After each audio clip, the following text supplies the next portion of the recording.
सभा में कुछ ब्राह्मण और विद्वान चंद्रगुप्त के राजा बनने का विरोध कर रहे थे। विष्णु गुप्त ने कहा कि चंद्रगुप्त को यहाँ पे राजा घोषित करने की बात कर रहे थे, जहाँ पे बहुत सारे ब्राह्मण और विद्वानों ने इसका विरोध प्रदर्शन किया। उन्होंने विरोध किया कि चंद्रगुप्त जो है वो राजा नहीं बन सकते। उनका कहना ये था कि चंद्रगुप्त निम्न कुल में जन्मे हैं, इसीलिए वो मगध के सिंहासन का अधिकारी नहीं हो सकते। तब आचार्य विष्णुगुप्त अर्थात चाणक्य ने सभा में प्रवेश करा। बहुत सारे ब्राह्मण सभा लगी हुई थी। अब वहाँ ब्राह्मण सभा में प्रवेश करे विष्णुगुप्त, और उन्होंने क्या बात करी वो हम सुनते हैं। क्या पूरे भारतवर्ष में चंद्रगुप्त से श्रेष्ठ कोई व्यक्ति है जिसने इस देश का दास्ता या भय और पराजय से मुक्त कराया हो? उन्होंने समझाया कि वेदों में वर्ण व्यवस्था का अर्थ जन्म नहीं बल्कि गुण और कर्म से है।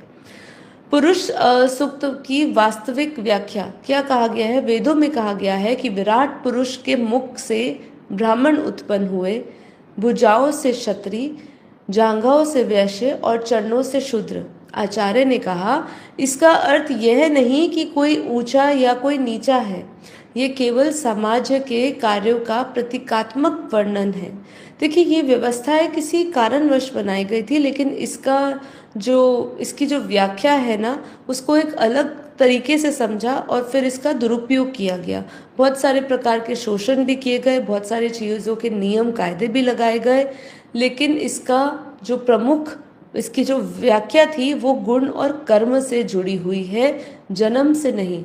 इसकी बात महाभारत में भी की गई है, इसकी बात कई वेदों में भी करी गई है, जिसकी चर्चा आज हम करने वाले हैं।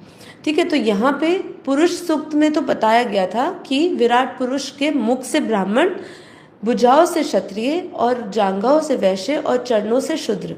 लेकिन आचार्य ने क्या कहा, इसका अर्थ यह नहीं कि कोई ऊंचा या कोई नीचा है, ये केवल समाज के कार्यों का प्रतीकात्मक वर्णन है। जैसे शरीर के सभी अंग आवश्यक है, वैसे ही समाज के सभी वर्ग जो है वो आवश्यक है। वर्ण का अर्थ क्या है? वर्ण का अर्थ समझते हैं, जिसकी व्याख्या लोगों ने अलग ही तरीके से प्रस्तुत करी है।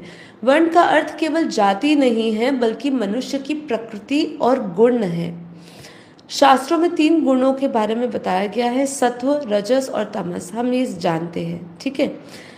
जिसमें जो गुण अधिक होता है उसके अनुसार उसका कर्म और स्वभाव बनता है, हम जानते हैं, ठीक है। जिस